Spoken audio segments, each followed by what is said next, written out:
Τι θα γινόταν αν ο κόσμος είχε μια νέα μονάδα μέτρησης?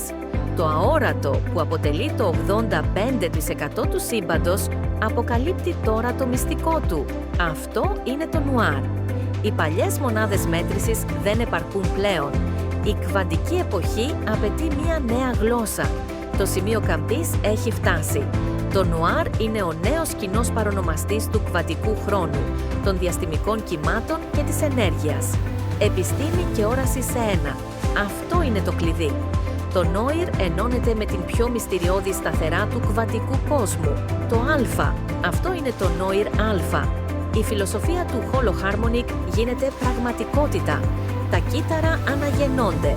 Το στρες εξαφανίζεται και η διαπλανητική εξόρυξη γίνεται μια αρμονική πραγματικότητα.